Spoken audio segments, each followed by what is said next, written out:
ரொம்ப டயர்டா இருக்கு. இயற்கையான டேட்ஸ், பாதாம், பிஸ்தா, கேஷு அண்ட் ஹனி கொண்டு தயாரிக்கப்பட்ட lion date nut bytes.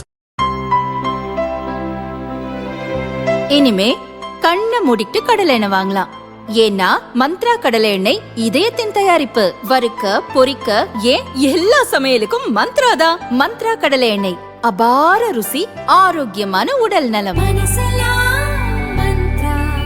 Aam Aadmi கட்சி ஒருங்கிணைப்பாளர் அரவிந்த் கெஜ்ரிவால் தமிழக சட்டசபை தேர்தலில் திமுகவுக்கு ஆதரவாக பிரச்சாரம் செய்ய சென்னை வந்திருந்தார். அப்போது நடந்த ஒரு நிகழ்வுதான் இப்போது டெல்லி அரசியல் வட்டாரங்களில் பரபரப்பாக அலசப்படுகிறது.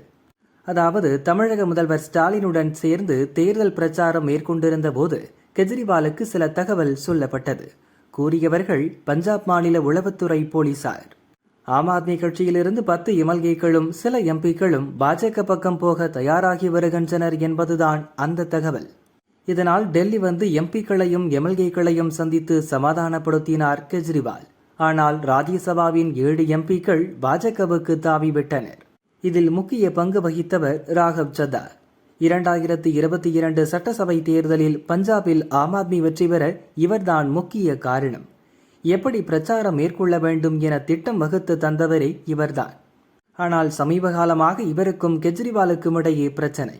இவரை ராஜ்யசபா துணைத் தலைவர் பதவியிலிருந்து நீக்கிவிட்டார். பல ஆண்டுகளாக கட்சிக்காக உழைத்த தன்னை நீக்கியதால் கோபம் கொண்ட ராகவ் கட்சியையே உடைத்து விட்டார். கெஜ்ரிவால் திமுகவுக்கு பிரச்சாரம் செய்ய போன நேரம் சரியில்லை, ஆம் ஆத்மி உடைந்து விட்டது.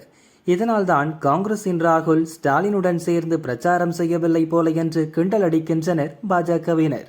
எது எப்படியோ, பஞ்சாப் சட்டசபை தேர்தல் இன்னும் 10 மாதங்களில் நடக்கும் நிலையில் இப்போது அரங்கேறும் மாற்றங்களால் ஆம் ஆத்மி கட்சிக்கு இது பெரும் பின்னடைவுதான்.